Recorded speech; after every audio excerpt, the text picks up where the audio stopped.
فاكهة وثمرة جميلة جدا. هنطلع منها ده، وكمان هنطلع منها حاجة تانية مفيدة جدا جدا جدا، وكمان ده. شايفين؟ بسم الله ما شاء الله ولا قوة إلا بالله. عندنا الرمان، يقول الله عز وجل في كتابه الكريم: فيها فاكهة ونخل ورمان. طبعا هنا عندنا الرمان ده حاجة جميلة جدا من ثمار الجنة، وهذا يكفي. تمام. هنبتدي كده نفصص الرمانة، او يعني نطلع منها الحب. قطعناها كده من عند الفواصل بالسكينة، وشلنا الجزء اللي في النص دوت، وهبتدي اخبط عليها بالشكل ده. هلاقي كل الحب نزل في ايديا،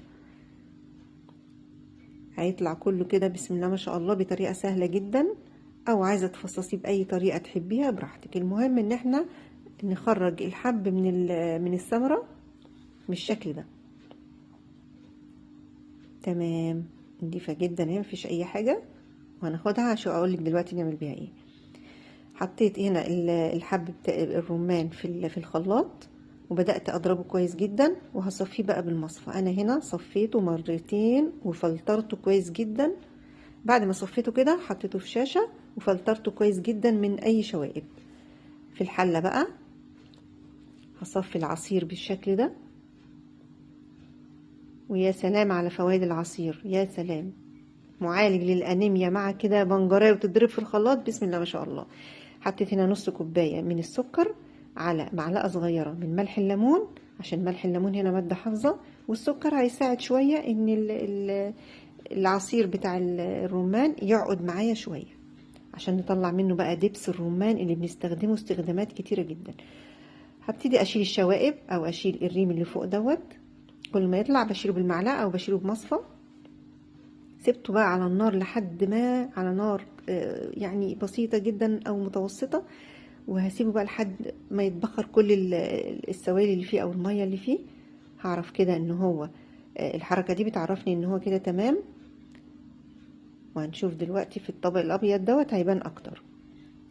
حطيته بقى كده، وهبدأ ان انا احطه في قمع وفي برطمان هصفيه بالشكل دوت، او يعني احطه في البرطمان عشان احفظه معايا في التلاجة. ادي الطبق. هنعمل بصبعنا كده، هنبص نلاقي ايه الخط الابيض ده. الخط الابيض ده نجيب الطبق شمال يمين، مش هتلاقي حاجه تيجي على التانية. خلاص كده انا فهمت ان هو تمام، تقل معايا وبقى كويس جدا. فضيته بقى في البرطمان وهقفله واحطه في التلاجة. عندي بقى هنا القشر. تمام. استخدامات الدبس يا جماعه رهيبه في تتبيله الفراخ، جميله جدا جدا. هستخدمه في حاجات كتير جدا في المطبخ، يعني هيكون مفيد اولا. ثانيا يعني توفير من ان اشتريه من بره بسعر غالي. قطعت بقى القشر بالشكل ده مربعات صغيرة كده، او قطعه صغير خالص. في الصاج بتاع الفرن حطيت ورق فويل او ورق زبدة لو متاح. هولع الفرن وهخلي بالي كويس جدا انه ما يتلسعش معايا ولا يتحرق معايا، عشان هنا غمق مني شوية. المفروض يكون افتح من كده. على النار وسط، وهبدأ اسيبه 10 دقايق بالظبط. هطلعه بقى في الهواء كده يشم الهواء لحد ما ينشف معايا خالص. وهبدأ ان انا اطحنه في مطحنة الخلاط ناعم جدا بالشكل ده. شايفين الناس اللي بتحب القهوة هو شكل القهوة بالظبط. بسم الله ما شاء الله، يعني مفيد جدا جدا جدا. طبعا هنا عندنا حاجة مضادة للأكسدة، عندنا حاجة مفيدة للقلب، بيحسن الهضم. الناس اللي عندهم جرثومة معدة تشرب ده 3 مرات في اليوم، بالذات على الريق. المشروب ده اسمه شاي قشر الرمان، رهيب. حطيت معاه هنا بقى كم حبة كده من القرنفل أو المسمار عشان الفايدة تكون أكتر.